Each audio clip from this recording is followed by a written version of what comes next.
Okay. So welcome to the ENthinkment Circle. Uh, we meet every Tuesday and we have great guests. Today, it's my privilege to introduce Glenn Aparicio, PhD. He's a Nautilus Award-winning author of the book Original Politics, which I've read, Making America Sacred Again. That's why I have the hat on here. You see the hat. He's got another book called Original Thinking, a radical revisioning of time, humanity, and nature. That was in 2015. The other was 2020. And now he's got the book Original Love, the Timeless Source of Wholeness, a book that I have actually read, and I attended his presentation at New Mexico State University, and it was wild. So we'll see what happens today. He's the founder and past president of the Seed Institute. And I believe they did something with dialogues and worked with Leroy Little Bear, if I'm correct, and some other people that we've seen here in the past.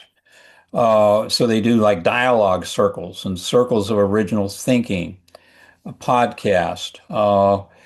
He's done the Language of Spirit conferences. He's attended the Quantum Storytelling Conference. Came as Ben Franklin one year, dressed as Ben Franklin and acted it out. So we know he likes to have a good time. Uh, so those are some of the things about him. He writes from a fairly remote location in northern New Mexico. Of course, I think everything's pretty remote here in New Mexico. So where he lives amid wild horses, coyote, deer, mountain lion, and his wife. It's interesting you put your wife last to the list. I'm just going to talk to you about that. Maybe bring that up as an issue, you know? So, but his wife is quite lovely, Tomako. Um, and he has a cat. He has a dog, Momo, which is hiding under the coffee table behind him. So, some just like to kick it off a little bit, since get us some discussion going before you dive in here, Glenn. If I could just ask you a few questions, would that be all right with you? Of course. And okay, so first of all, when did you realize that you had a spiritual calling in your life? How old were you? Hmm. Hmm. Yeah, I give you credit for an interesting, evocative question. I'm not sure I can answer that completely. I would say that at a very early age, I realized the power of dream, the power of the imagination, the that there was something enormous beyond understanding that was apparent to me. But I don't know what age that was, probably age 3, 4, 5. I'm not sure. Okay, so you're age 3, 4, 5. Were you a church goer, a temple goer? Were you out in the woods hugging trees? What got you started? No, no, no, no. My father. You have to realize my father married a Jewish woman in 1950. And in order to do that, he had to pretend to be Jewish. His mother was Basque, his father was Aragon Spanish. And so my father studied Judaism so that he could at least pass himself off as a Sephardic Jew to the family. And then he went on to study world religion just on a lark. I mean, he was an electrical engineer. So he actually taught a class that I was able to participate in at the Unitarian Fellowship. That's the only place that we went to. That was sort of a compromise. And he taught a class in world religion. And we didn't learn about just Judaism, Christianity, Islam. We also learned about Hinduism, Buddhism, Jainism, Zoroastrianism, Sikhism, Taoism. Some of these things really shouldn't be described as isms, actually, but the only thing my dad did not know about was Native America. It wasn't until I dated a woman who was part Cherokee in my 20s, living in New York City, that I found out that there was a Shinnecock reservation right on Long Island where I was raised. Okay, I so don't we think my want to parents ask knew that as about the that. next question. Tell us about Yeah. this woman you met in your 20s and how you got in, because your book, Oh my God, you want to three hear about books her? have a Wow, strong Native that's American flavor to them. So how did that start? well, that woman's name was Medea, and she was Medea. she, she didn't like children. She had no intention of having children. If you know the story, she might have eaten them. But she was a magician. We used to go to magic shows. She's a very gorgeous woman, and I remember telling Angie Arian, who was one of my teachers at California Institute of Integral Studies in 1983, about a dream I had with Medea. And of course, Angie assumed that that was the mythical Medea, and maybe it was. I think there's enormous power in a name, a vibration. This is the same thing Joseph Rael would say. So yeah, if you walk around with the name Medea, you're going to be powerful. Okay. Another question I have is, how did you go from there to the Seed Institute? What was the founding of the Seed Institute like? Well, there's a lot of steps in between, but when I was living in New York City and after college, I went in the music business. So I was a concert booking agent, hung out with a lot of famous people, sex, drugs, rock and roll, something like that.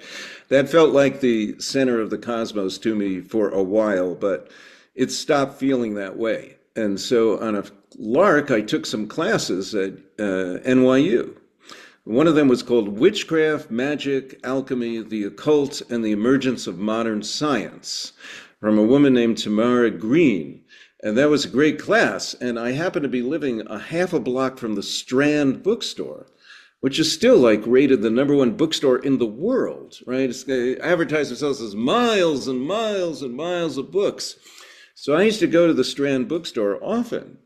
And what started to happen was, because we were studying these esoteric things, and all of a sudden books started falling off the shelves and opening to the right pages.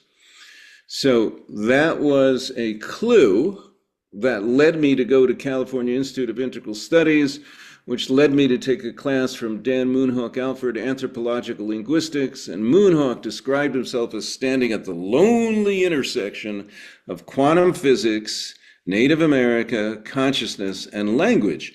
You kind of like to hang out there too, David. Yeah, I've Some of noticed. the people in the group like to hang out there too. Yeah. So it was wonderful. And Moonhawk was invited by his mentor, Sagesh Youngblood Henderson, to participate in dialogues that brought David Bohm together with David Peat and Native American scientists, elders, started in 1992. And then after I started the Seed Institute, that's why we started those dialogues. Okay. That's the So shortest answer I can give you. That makes David some. Bohm, for the audience, everybody know David Bohm was one of the quantum physicists of our time. And how Leroy Little Bear happened later in the Seed Institute. Am I correct in that in the history? Because he's been our guest at Quantum Uh, Storytelling. okay, let me say one thing about David Bohm. I wouldn't just say he's a quantum physicist. So Okay, go ahead. he's a philosopher. Okay. He's a I mean, he wrote Wholeness and the Implicate Order. And so and he loved dialogue. So David Bohm wrote a book called On Dialogue, which Okay. Leroy knew that. Leroy also realized that what Bohm was looking for, he actually tried to change the English language into what he called the Rheo mode, after the Greek Rheo, Rheo mode, Mm. and kind of verby language, a verby language. Um, and uh, Ah, okay. and so it was like putting ing after things. One year at the dialogue circle, Leroy said to everybody, and you could do it here today if you want to, it's kind of fun. He said, put ing after your name. You're changing, you're transforming. So it'd be Daviding, Sabining, Duncaning, Oliving, Ronnying, Tomming, and another year after that, we just got rid of the name cards completely, because the whole idea was to get out of your tacit infrastructure. And now we have another guest. There's a very important guest, Oh, beautiful. Cappuccino. Achieve. Yeah, Cappuccino, which they're in the book, by the way, and they're also in the Right here. acknowledge. They're also in the acknowledgments. They're in the acknowledgments. See, they may not read it, but they're in the acknowledgments, meaning Momo and Cappuccino. So where were we? Oh, I want David. Oh, you were asking about quantum Leroy. physics and the Leroy Little Bear and how you got very steeped in Native American culture and Yeah. Well. and that Okay. sort of Okay. blending Okay. in the books. Okay. What I neglected to say is that the those dialogues started because Leroy Little Bear. I might have said this, but maybe I only implied it. Leroy approached David Bohm through David Pete. He was impressed with Bohm because Bohm was trying to create this real mode where things are verby. But what Bohm didn't realize is that Blackfoot language and a lot of indigenous languages are all verb based. Okay, Mhm. Cappuccino, that's a little too central. All right. Where Yeah, it's uh, and so Leroy knew that Blackfoot language was what Bohm was looking for. And so he approached Bohm and he offered to, even though Bohm was a expert in his own method of Bohmian dialogue, Leroy brought a Plains Indian talking circle dialogue together. And then what eventually developed, particularly at Seed, was this hybrid. It's part Bohemian dialogue, part native or Plains Indian talking circle. Yeah, something I dearly love. You're now muted, David, for some reason. Oh, thank you, Glenn. I It gives can't. us Yeah, a lot of background for yeah. three books. Um, so since this is ENthinkment Circle, I need a transition question here. And we're all about kinds of questions that people don't normally ask. And we're asking those questions. And we also call them questions of love, so they're particular kinds of questions. It's not like, what's your sex life? It's not that kind of love, but more Yeah. like healing America love, that sort of kind of love. Uh, and so I'm interested in the backdrop to the books. You know, do you find love in the Native American traditions more than the Western traditions? What's going on with this bridge you seem to be building in the books? Well, the best way to address that is if you'll allow me to tell the origin stories of the books. Okay, go. You got 20 Okay, minutes. Go. okay. I got time to do that, right? Okay, yeah, because every book I've ever written has an origin story, and they also have the word original in the title. But that I'll explain how that came about. But the first book, and you've already set the stage. The first book came about because the very inaugural dialogue we had at Seed on July 4th, 1999, at the old Sheraton, which is now Hotel Albuquerque, next to Hotel Chaco, by the way, which is a place to go visit to. Even from Las Cruces, you should come up and check out Hotel Chaco. And you see that statue behind me there? That's Yeah. Joe Cajeros. He has a 13-foot statue in Hotel Chaco. Anyway, which they really built the whole hotel around. So anyway, on this July 4th, 1999 day, Leroy asked the question, is it possible to come up with an original thought? And when he asked that question, this very interesting thing happened, which was that all the Western people in the room, with the exception of one or two, Lee Nickel, David Bohm's editor, did not go that route, and M.J. Zimmerman, a person, didn't go that route. But everybody else tried desperately to think of something brand new that had never been said before or never been done before, which is a pretty hard thing to do. But the indigenous people took the question completely differently, as an invitation to connect to origin as a place. And that's when I realized that Western culture has essentially replaced place with time. So if you think about it, if you ask a mathematical cosmologist, and even my favorite mathematical cosmologist in the world, Brian Swim, ask him about the origin of the cosmos. Well, Brian understands that the cosmos origin is a story, right? So he'll tell a story about it. But he's still going to go to time. He's going to talk about 13.8 billion years ago. And he's not going to be concerned with place. That doesn't really come up for a Western mathematical cosmology. But if you ask an indigenous person, like a Hopi person, what about the origin? They would take you to the confluence of the Little Colorado and the Big Colorado River, the Sipapu, the emergence place where they came up from the third world to the fourth world to live on this land. Okay, so that, it made me think, like,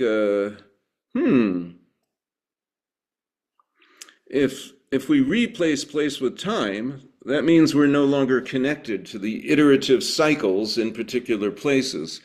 That has caused immense problems. Okay, let's not discuss those at this moment, but just leave it at that. The second book had an origin story, Original Politics, because I happened to be invited to a conference in Illinois, and I was told to take a cross-country train trip on Amtrak because the conference site wasn't far from the train station. So I did. And then I got this amazing gift, because if you're traveling alone, as I was, they will assign people to dine with you. And often I would just be, assigned to, like, a family of three, and I would be the fourth wheel, so to speak. But in this case, I got assigned to three other people who were all traveling alone. And one of them was a Donald Trump supporter a white male who lived in Lawrence, Kansas. Another one was a gay African-American poet from Albuquerque, who was a Bernie Sanders supporter, but he considered Bernie Sanders too far to the right. And the third one was a Native American man who had been in media from Oklahoma. And I just asked them, what is the sacred purpose of America, and why will your candidate fulfill it? And we had a beautiful, loving dialogue. So in short, the book the Original Politics book ends with love. But while I was writing that book, Tomoko, my wife of then 30 years, this is about maybe 7.5 years ago, she came down to breakfast one morning and she just announces, you're going to write a book called Original Love. Okay? She just says this out of the blue. I thought that was a little daunting. But I took out my computer and I started a folder called Original Love. And then I went back to writing Original Politics. But then 1.5 years after that, I was in Taos, New Mexico, where I just came back from, actually. I was meeting with a woman named Jean Ellis Sankari, who wanted me to teach at UNM Taos. And she interrupts herself in the middle of a sentence to say, I just got a download. You're going to write a book called Original Love, and it's going to be the third in a 3-part series with original in the title. So man, and here's the funny part of the story. I had changed the title of original politics to sacred politics. And that was the working title when Select Books gave me a book contract. So, but now I knew I had to change it back.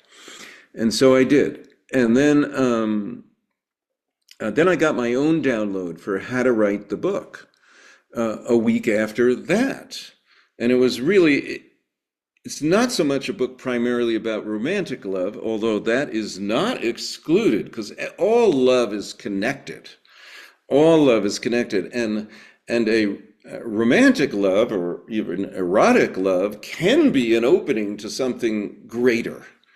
It can open up vast vistas. It's not to be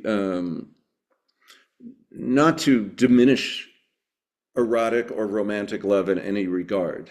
It's important. And I do tell the story of Psyche and Eros in the book, which is often considered to be a romantic myth. But I think the reason why I told the story was actually because it connected everything up with the natural world. Psyche solves the tasks that were given to her by Aphrodite by engaging the whole of the natural world. Anyway, so let me explain what the book Original Love is about to give you an overview. Or am I over time now, David? Oh, you're on time, but could you explain the download? Like what happened? What does it feel like? How do I get a download? I would love a download. Uh, Well, can that's funny anyone you get said one? that. I mean, um, that's Leroy, who, like Moonhawk and like myself, like to pun, would sometimes describe downloads like somebody was going to the bathroom. So I mean, I don't know, but this is not the normal definition, but it is a rather. In fact, it's funny you asked that because the editor for Select Books wanted me to put in parentheses, so I did, what a download is. It's just an unveiling, a epiphany or unveiling of truth that comes through from another, from a deeper source. I mean, all my books are about source. That's what aligns them together. They're all about going to the source. The book by Gene Gebser, and I'm currently the president of the Gene Gebser Society, not because I'm the best Gebser scholar, because I'm not even close. There's amazing Gebser scholars in our organization, but only because I don't know, nobody else wanted to do it at some point. So I've been doing it for the last 3-4 years. But Gene Gebser wrote, and Sabine, you speak German, right? So you're going to correct my pronunciation now. But so unmute yourself if you need to. But he wrote a book in 1949 and 1953, which is something like Ursprung und Gegenwart. Okay, now Sabine, please correct my pronunciation. Could you repeat, please? Uh-oh, it's that bad, huh? Ursprung und Gegenwart. Oh, Ursprung is origin. Okay, it is Ursprung und Gegenwart. Yes, okay, that's all I need I just want you to say that. Thank you. Okay. Sure. Okay, thank you very much. That was translated much later in 1985 into English as the ever-present origin. Okay, it's important. And my understanding is the Ursprung, and I apologize if I'm not saying correctly, is an eternal spring. It's an eternal spring. It's a source. That's the difference with anytime I use the word original, I'm talking about source. I'm not talking about the beginning. I'm not talking about number 1, number 2, number 3, number 4. I'm talking about the source, which is timeless. And that's why the subtitle of Original Love is the timeless source of wholeness, because I believe love has always been here, always will be here, and is a fundamental or force or fundamental vibration, and that's it. Okay, yes, David, you had a question, I think. Okay, so um, back to download. So I'm downloading something from source, right? And Hmm. it's also a vibration which I interpret to be a quantum kind of vibration, like a quantum field vibration. I Um, never, I never said that, but you can interpret it that okay, way then if you like. If you like, oh you can no, interpret it no, that I way. want your interpretation. Go ahead with your. No, no, your own interpretation is good. I mean, but no, I didn't say that myself, but not sure that it wouldn't be correct. Well, Yeah, it's just a source. It's something that's ever present that you can access. Here's the thing. Okay, may I'd like to explain the please arc go of the for book. it. Okay, okay. So there's a few ways of looking at this book that will help you understand why it came to be. So one is that it's a co-evolution of love, humanity, nature, and consciousness. That's one way. It's I actually wrote that sentence on the back cover, but it does not appear anywhere in the book. Okay, well, they're not going to be able to see that, but it's up there in the black somewhere. So yeah, when you have to write for the back cover, you have a maximum of 150 words, so it forces you to be succinct. So that helps. So I think in a way that one phrase explains a lot, but there's a lot of other ways to look at it as well. One, Mongolian shamans. Mongolian shamans have divided the last 21,000 years into four eras. They say the first era was the era of Earth, when we were one with the womb of Mother Earth. The second era, they claim, is the era of sky, or spiritually enlightened societies. The third era, they say, is the era of man, which is when we seek to have mastery over nature, mastery over the natural world. And the fourth era, they say, which is in play now, but emerging now, but also much in the future, is the era of woman, when we will return to a relational consonance of spirit with the human body, the natural world, and the cosmos. Okay, so it's uh, that's one other way to look at the book. And actually, there are four parts in the book that pretty closely follow those four parts that were laid out by the Mongolian shamans. So part one is called Love and Wholeness in a Time Before Time. Part two is called Separation from the Whole, and begins actually from the separation from the sexes story, which I love to tell. Maybe I'll tell you today. It's a story that was told by Plato in the Symposium through the character of Aristophanes, who was a real person, lived in 460 BC to 380 BC, around that time, circa. But he's supposed to be a fictional character in the Symposium, and the whole story is supposed to be fictional, but it's still very compelling. Okay. So part three, I call Love in Modern Times. I do call it Love in Modern Times, but I actually start that with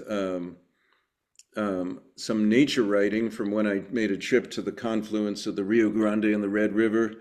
And then I tell the story of Psyche and Eros, which is a very, very old story, but it's still affecting us today. So it's the guiding story of our time. So it's affecting us. That's why I wanted to do that. And part four is called The Undivided Presence of Original Love. And by undivided, I also mean undivided with time. So what Gabser spoke about is that the actuality of yesterday, today, and tomorrow can become through one. It can become one. I can explain that a little bit, but I'd rather read something from the book on that, if you'll permit me. So then there's still another way to look at this book, which is how I look at everything I plan. And that is, it goes from seed to root to bud to fruit. Then the fruit produces a seed, which goes back in the ground, and then you get another cycle. So actually, that's the way I plan everything. I plan that way partly because of things I learned from my Navajo friends, but I also, even before I met any Navajo friends, I was reading Ralph Waldo Emerson. And he used to say things like, all our progress is an unfolding, like the vegetable plants. You first have an instinct, then an opinion, then a knowledge, as the plant has root, bud, and fruit. Trust your gut to the end, though you can render no reason. It is vain to hurry it. By trusting it to the end, it shall ripen into truth, and you shall know why you believe. That's actually a quote I've very much internalized, and I try to live life that way because I think it's really true. I mean, if you try to put your intellect ahead of your experience, your life experience, it will never work.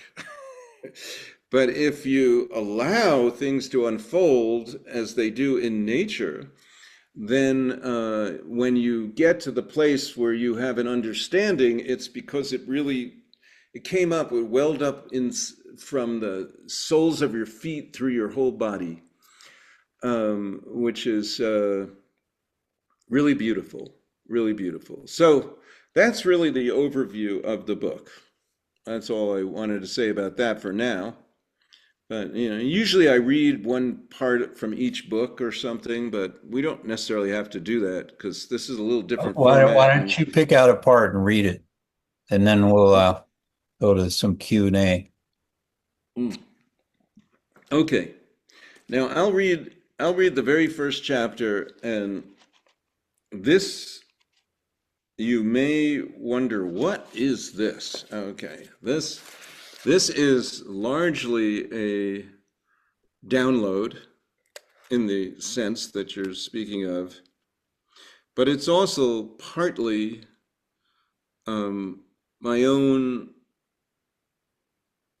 way of poetically expressing what in theosophy would be called involution and evolution. And this speaks about us being microcosm of the macrocosm, but this chapter is also a microcosm of the macrocosm of the book. Okay, maybe that's too much explanation. Cosmogenesis, chapter 1. Imagine floating in a warm pool without a care in the world, being fed without moving a muscle. An endless supply of liquid nutrients just comes to you. Where it comes from, you do not know. There is no struggle, no need to hunt or forage. Nourishment is everywhere. Your eyes are not yet open, but you feel deep, abiding peace. More than peace, love, original love. There is love within you, surrounding you, enfolding you. Warm love, sweet love, pure love. All is love. All is interconnected. All is whole. There is no other. There is no mother, at least not one you recognize, because there is no separation. There is only oneness, an undivided, complete oneness. This is not only a human uterine experience I am describing. This is how it was for all the earliest organisms on Earth. Mother Earth was once a fluid welling mass, a primordial blend of living microscopic creatures. These tiny organisms had consciousness, but it was a consciousness tied to a greater whole. They were cells within a planetary body. Their individual simplicity belied a greater complexity. A grand unit of vision had brought them forth, a larger vision not only for Earth, but of the cosmos, for Earth is not only a mother. She is nested in a family of relationships with other planets, the sun, solar system, galaxy, and beyond. At the center of the Milky Way is a black hole. This is the womb of our galaxy, the hole in the sky spoken of in many indigenous stories as the place we came from. A galaxy is a coherent whole, but it is not the whole of creation. Our galaxy is nested in a family of other galaxies, spirals among spirals among spirals, stretching far beyond where human instruments can track, perhaps even beyond the limits of the imagination. Where it ends, if it ends, is unknowable. It is a great mystery yet to unfold. In light of all this immensity, the human seems so insignificant. Are we a passing fancy of creation, a late arrival soon to be forgotten? Yes and no. The human form is new, but the human spirit, the spark of what we were to become, was there at the beginning. This is not only true of the human. The seed of all living things, not yet in physical form, was there. This is the way it has always been and still is. Essence precedes form. Humanity is a spark from a creator on a return trip back to source. Before we took physical form, the human was a spirit being, a holy one. This is why we yearn to return to spirit, why we feel a longing in our breasts to come home. Every one of us, deep in our cellular memory, feels this pull.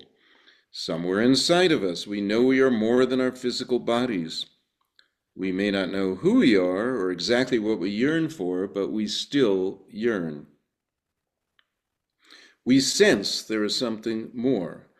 Our desire to go beyond the physical is real. It is not fanciful. It is not false. It is our soul's unerring calling drawing us back home. Most of us have to die to realize this, but we can come home while we are still alive. I think that's enough to read from there. It does end announcing, as I told you before, that I'll just read a little from the very end. There was once an intimate relationship between the human and all other creatures. We are their relatives. What we often dismiss as lower life forms, such as viruses and bacteria, are radically important to our existence. Germs germinate. They are a primary basis of life. They helped create us too. It is not only the chimpanzee that is our relative. All of creation is related. Bacteria and viruses are very much a part of us. They create us and they can sustain us, coexisting harmoniously. But if we or they are out of balance, they can kill. The world is now learning this lesson. We must come back into balance. The way to do that is to remember who we are, a microcosm of the macrocosm, related and interdependent with all there is. To fully realize this truth is to open the heart in joyful ecstasy. What a blessing it is to be alive, an integral part of the whole. Now, I was writing that in November 2020, by the way. That's when I started writing this book. Beautiful. It is true, by the way, once in a dialogue in 2004, I just want to say a couple remarks, David, then you can do what you need to do. But in a dialogue in 2004, I'll never forget Paula Gunn Allen wonderfully addressing the Human Genome Project and saying that, this Human Genome Project was all about trying to prove how unique humans are. But what they actually found out is we share 98.5% the same DNA as a chimpanzee, and 50% the same DNA as a banana. Okay? So I love the way she put those two together because it just rolls off the tongue. It just makes me laugh. But it's true, and it reveals what Native people have been saying since time immemorial, that we're all relatives, we're all interconnected, and we're also all yearning to go back to source. Okay, that's enough explanation. How did it land with other people? What do you think? Well, let me moderate a Okay. little bit here, if you don't. Okay. All right. Uh, Whatever. so, if everybody would take a piece of paper and write down a couple of questions or comments that you have, and then we'll facilitate. So let's just have a moment of silence. I'm going to pause the recording while we do that. Okay.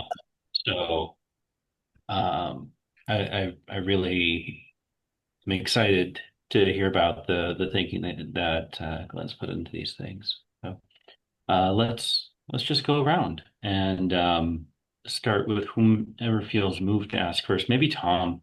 I feel like he's present, but I'll just add that Olivia has a book on love too. Mhm. So go ahead.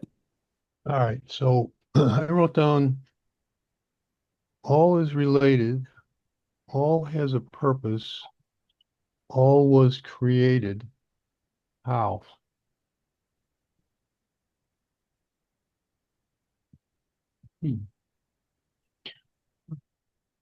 And perhaps we How? could You want go me to around. respond or you wait? Yeah, let's go around and let everyone ask a question, Okay. and then you can vibe with it. Yes, if that's okay Uh, with you, Tom. it's fine. Okay. Yeah. So Paul, do you have a question? Um, we know the consequences of alienation. I'll use that word. I hope it's suitable. Are distancing from origin. What is of, I'll say concern to me, too big, too heavy a word. What might we expect of reconnecting, of unalienating ourselves, our culture? Looking at what is and giving it a label and a name is relatively easy to do, but labeling some future that we would like to live in is not so easy. Can you? Did you say suture? And future. Oh, future. Future, I'm sorry.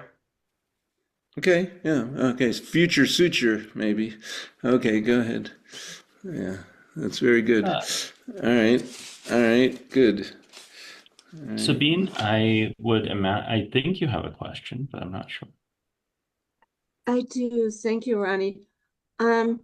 Well, you're speaking of origin and oneness. My question is, in your view, we are feeling this yearning, but then there's also competition, right? You see competition in the animal world, the stronger one eats the weaker one and all of that.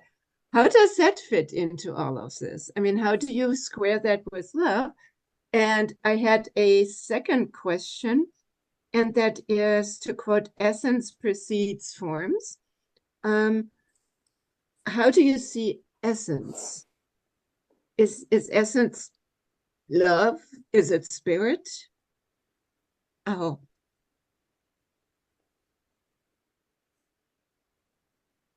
Thank you. And then Nazanin, do you have a question?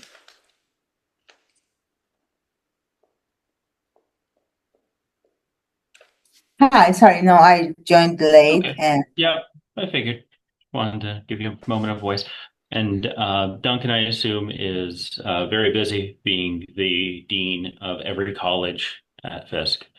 But Olivia, I waited till the end so that you could see the other questions that were being asked. So I have four questions, but I'll ask. So you said, I think you used the word download, that you got a download, right? Is that, but yeah. And I would love you to reflect. So there's a story out there that Thomas Edison would intentionally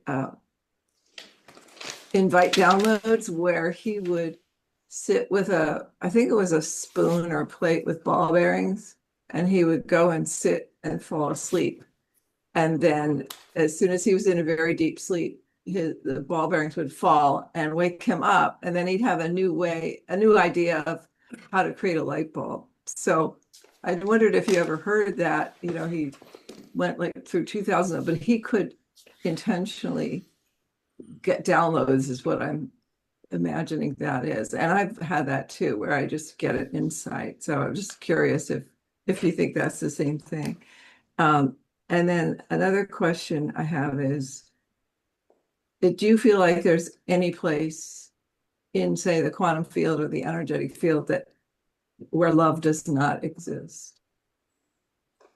And then if we have time, I'll ask a couple more.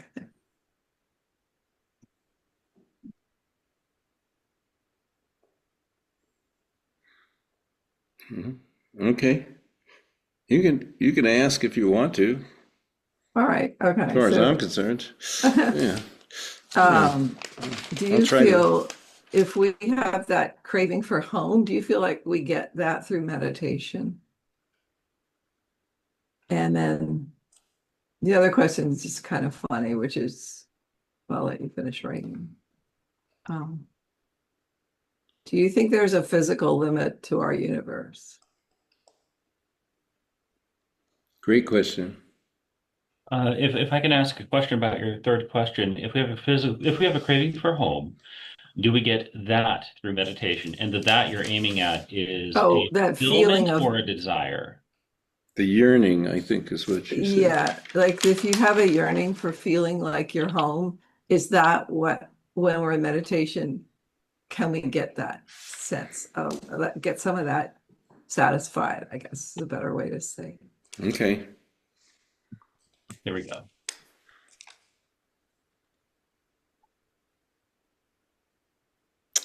I just want to say that I love this process because you're asking all these deep questions, and I am going to be forced to be succinct in my answers because I could talk about a lot of these questions for too long.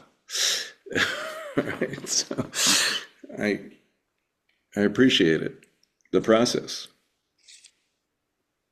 Any other questions?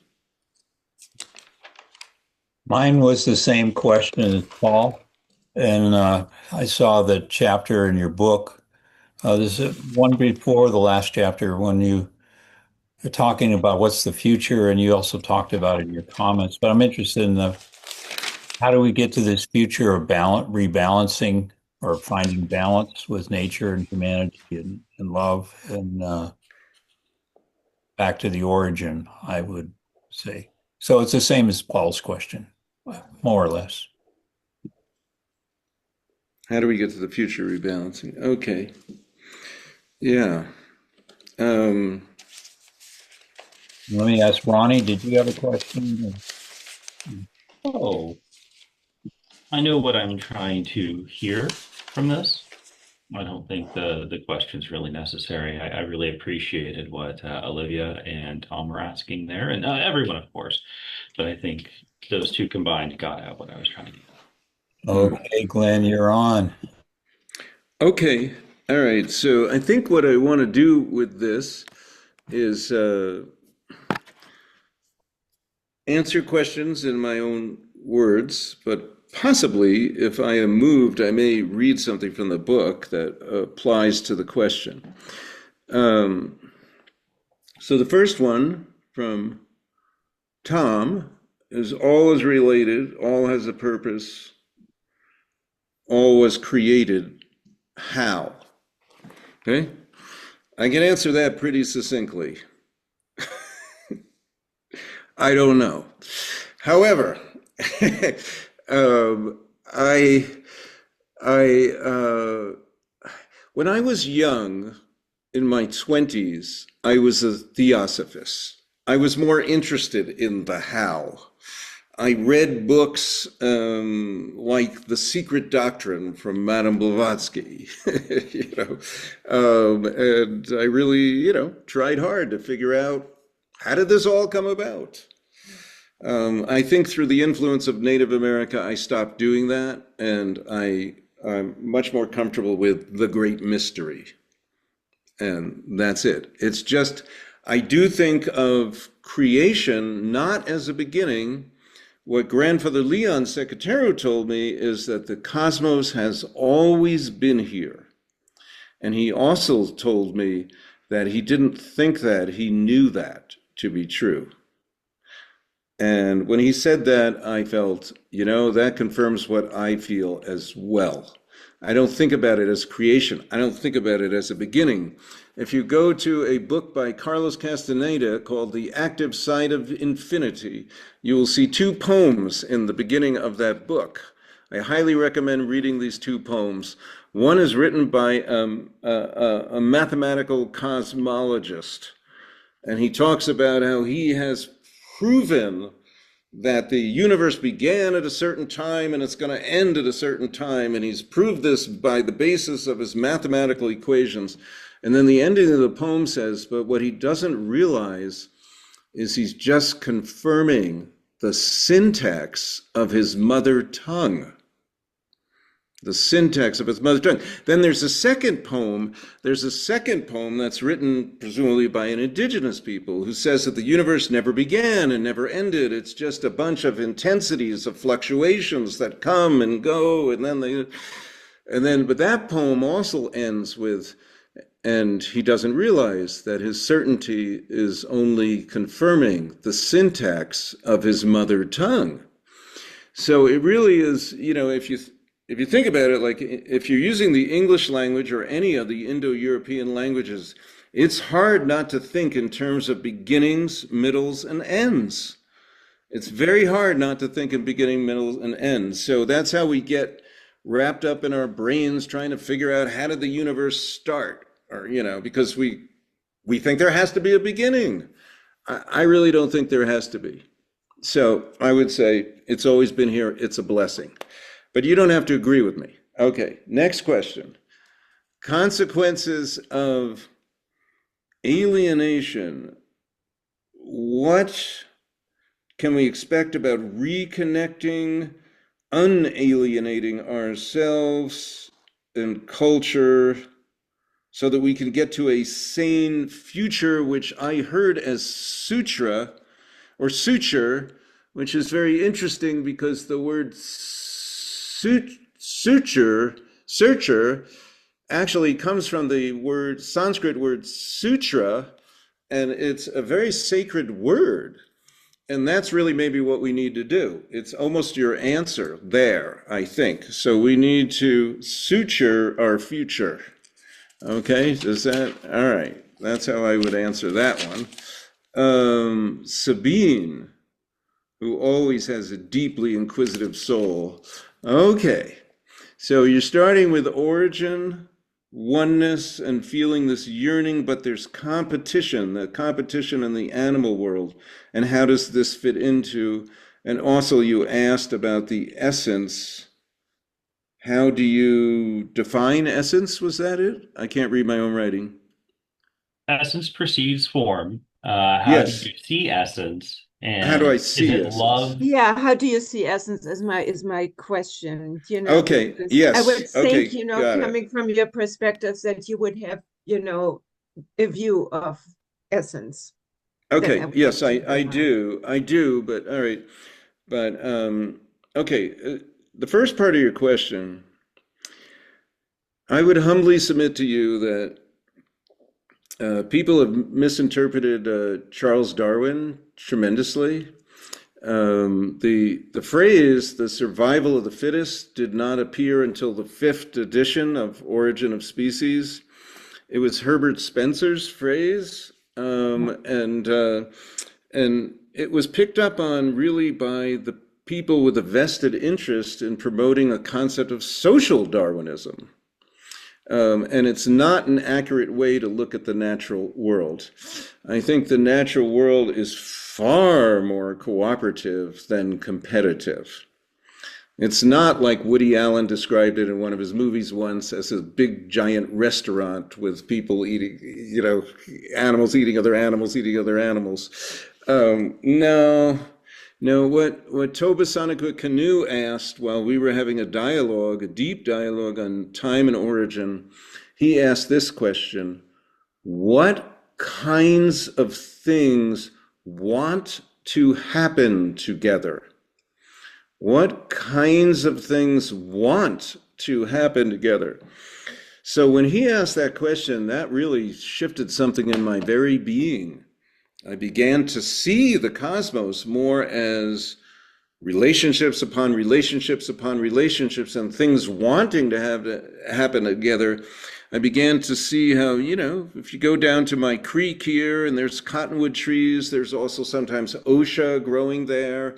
Things grow where they pay everything is paying attention to everything else. So there's an enormous amount of cooperation. And even there is a place in the book where I speak about predator-prey relationship. And I spoke about even in that is an act of love. I have a cat, and I brought or got my cat originally because I was living in a very old Taos casita that had a lot of mice in it, actually. So I observed my cat capture a lot of mice and play with those mice. But the one thing I also observed, and I'm sure you've all maybe observed this, is the prey will at some point surrender to their fate. And maybe that's a kind of act of love. It's a kind of love. They're giving themselves. That's the same principle behind why Native Americans and others who believe in this way, if they're going hunting, they will pray to the spirit of the animal to make a connection for the whole species before one of that species may gift themselves, may present themselves as for the purpose of sustaining. So there's lots of ways to look at the natural world, and I think it's a mistake to look at it as competitive or survival of the fittest. Okay, then to your next question, essence. How do I see essence? Well, this chapter that I read, most of it to you, was partly channeled, so that came through. But I do think of what Native people have taught me a long time ago is that the spirit of the grass precedes the physical growing of the grass. So spirit always precedes form, not the other way around. So essence, I mean really it's a little like the seed and the acorn. What I didn't read you in the chapter actually was about that, about the acorn. The acorn has the blueprint for the oak, and the same is true for humans. We know what we're going to be before we become, and we're developing in accord with the planet. We're developing with the planet. So that's how there are greater forces than we can imagine that are actually directing our development. It's really mysterious, but it's happening. Okay, then Nazine, is that how I pronounce your name? You did not have a question, but thank you for your being here and listening. Thank you. And then Olivia was asking about Thomas Edison. That was very interesting. Yes, I've heard that about Thomas Edison having something drop out of his hand, but I also heard that about Ben Franklin. So maybe it gets around that methodology of that super short nap or something that brings a download. I don't know. I Is there any place in the quantum field where love does not exist? As far as I know, no. As far as I know, no, because I think there's a poem that I recited. It's not a poem actually, but words from James O.D., a dear friend, and he said this: "Breathe into your heart so that it opens and empties. Do not try to keep it full all of the time. Let it empty, let it fill. You will discover as you do so that you do not have to invent love or gratitude, because they are natural forces in a universe that could not exist without them." That's what I would agree with James. So no, I don't think there's any place there isn't love or gratitude for that matter. When I wrote the book, Original Thinking, I looked up the origin of the word thinking and found it was thanking. Comes from the Proto-Germanic pankas, which means both thought and gratitude. So, and then the only way I could square that is I think that originally all our thoughts were prayers. All our thoughts connected us with a wider force. They went beyond us. And we think very, very differently today. So a lot of our thinking now encapsulates us and closes us in. It's very different, but that is not the only way to think. And it's not the way this group thinks, which is very joyous. So I get a kick out of it. Thank you. What a great group. So you asked if we're coming home, do we get that yearning through meditation?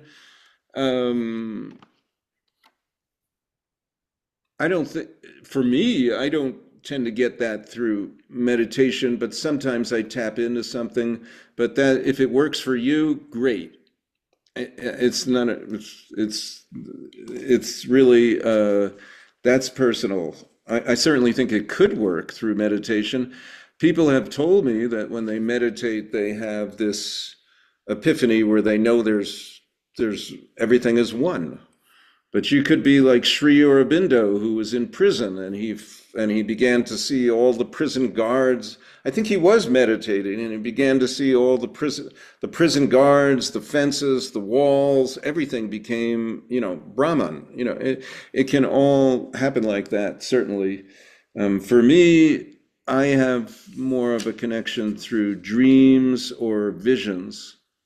But whatever works. I mean, I don't know. And then I don't think I can read the last question. It's something about physical limit to something. Is there a physical limit to the universe? Oh, well, that's a great question. I don't think so. I always laugh at they say the universe is expanding. I say expanding into what? So I don't know. It's a great mystery. It's just, I don't know where it ends or if it ends, and I don't think it does. And I mean, I don't spend any time thinking about that. Okay, so all right, and then Paul, and also actually, or it's really David. Going back to Paul, how do we get to the future rebalancing? So that one, I think I should read something maybe from. The book on, wow, I turned to the page, Future Love Will Be Whole. Sometimes spirit cooperates. Let's see. So let's just assume that spirit turned to the right page. Okay, future love will be whole. The future of love will embody a new consciousness, which we have referred to throughout as integral. Integral is another word for wholeness. In the dictionary, it is defined as necessary to make a whole complete. In the future, humanity will embrace the best of perennial wisdom. The wisdom left by the side of the trail spoken of by William Commanda. This represents a tremendous reclamation project, equivalent to the mythical remembering of Osiris, who was not only slain, but had his body parts torn apart and strewn all over Egypt, until Isis magically reconstituted his body and breathed life back into him. We have a similarly monumental task before us. We must recollect the various parts of humanity's evolution if we are to remember what it is to be fully human. Future love will include an expansion of consciousness. We will recover what we consider as belonging to a remote past, one that we imagine we have completely moved beyond, but really have not. Whether we realize it or not, our souls are calling out for a reinstatement of some of the abilities we once took for granted and then discarded. So actually, that was pretty good. Spirit cooperated. For those that are not familiar with Jean Gebser or Sri Aurobindo's philosophies, and just a second, David, I just want to say this. The most important thing, the most enriching thing that I learned from them is that structures of consciousness they're structures, they're not stages. Here's the problem with the West. Everything is in stages. Everybody wants to think that we were in this stage once, now we evolved to that stage, and we've just made the previous stage obsolete. That's not actually the way it works. I don't think, anyway. Gebser didn't think so either. Sri Aurobindo didn't think so either. The reason why the lotus plant is sacred in India, and I did write about that, I'll just share it with you out loud now, though, is because the lotus plant roots itself into the muck and mire of the pond in the very, very bottom. But then it reemerges, and when it reemerges, it then unfurls its beautiful petals. So that's a metaphor for involution of consciousness, where spirit, pure spirit, descends into matter and then reemerges in the inverse order in which it was originally enfolded. So that's why when the lotus unfolds, it's bringing everything, all that stuff. So spirit, they would say Purusha is Sat Chit Ananda, or being, consciousness, bliss, or love. Ananda is also sometimes called love. So it's at the very beginning.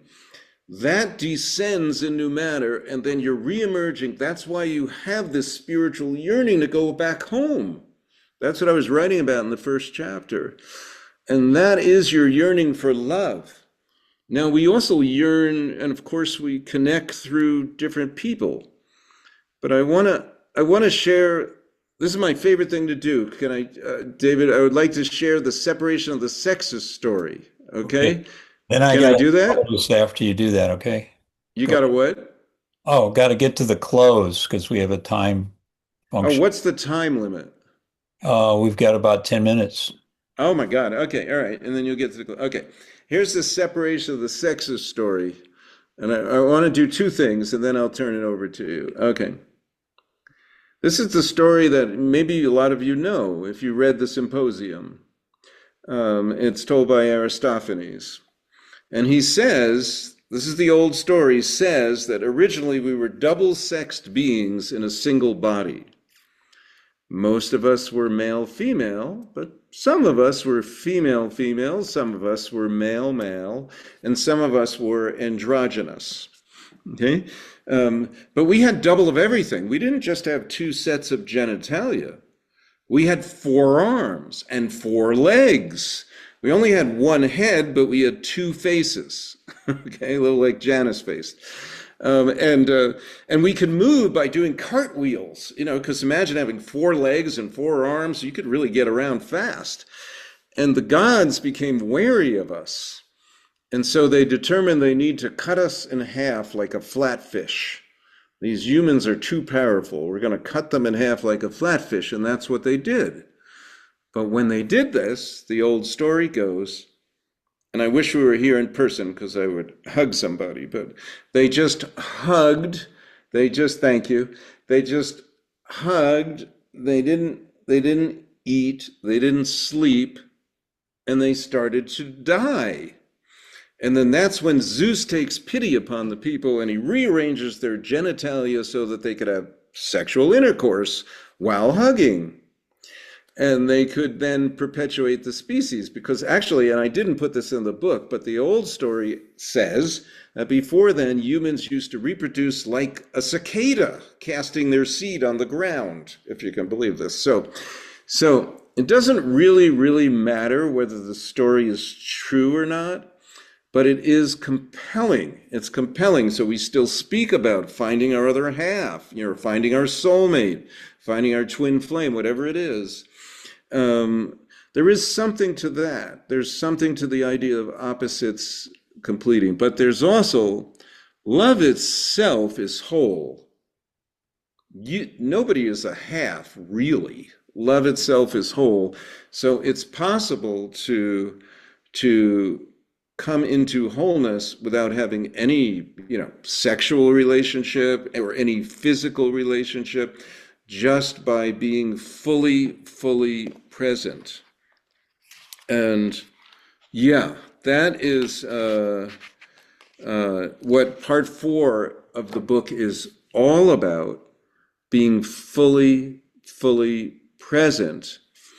And then the last thing I wanted to share is that a poem by Rumi, because I feel like love is so important, so beautiful, so massive, so beyond knowing, that maybe the best way is through poetry. And Rumi wrote, "At night I ask the moon to come and press its face against mine. Breathe into me, close the language door, and open the love window. The moon won't use the door, only the window." Isn't that the most beautiful poem? It's awesome. It's awesome. Yeah, it's that's what I think. I think we need to realize that love. Every time I read that poem, by the way, I get chills. So I know that its spirit wants me to read the poem. Okay, I turn to you, David. Okay, I'm going to close this out, and we're going to go into coffee talk after that, or our party time. We have a party after this, so A party? Oh, yeah, we're okay. drinking, dancing. It'll be quite festive. So, if I could just get a couple of words from each person to close us out, and then we'll go into um, off camera, off audio, and we'll talk to you about a couple of other things that are on my mind. Okay. But Okay. Tom, the Gratitude King, would you start us off, please? Well, Glenn, I'm very grateful for the profound insights and thinking that you gave us today. It really was very inspiring, very interesting. So thank you. Wow. You're welcome. And Ronnie, co-host, please.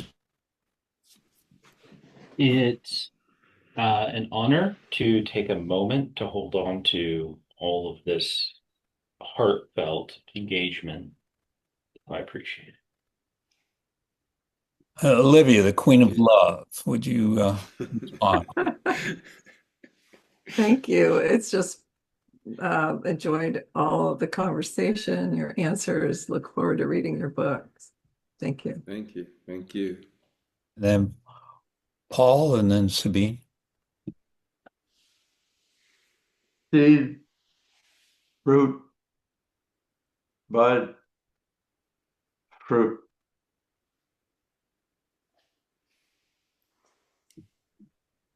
And Sabine, and then Nazanin. Go ahead. Thank you, Glenn. It opens a whole new window of looking at things in a different way. I thank you for that. Thank you. Nazi? Thank you. I apologize for being late because I have a class till 3:30. But I just want to mention one poet that you most probably all know, but I really feel urging to mention about Rumi, which is not from Rome or Rome or wherever. He was Iranian. And the poets are in Persian. So, Yes. Yes. thank you. And Yes. I'm going to Thank you. close us out and say this has been ENthinkment Circle. We've had a wonderful guest here, Glenn Parry. His book, Original Love, The Timeless Sources of Wisdom and Wholeness. Well, I added wisdom there. Wholeness, just but the book says it has a lot of wisdom in it. So anyway, thank you very much from ENthinkment Circle.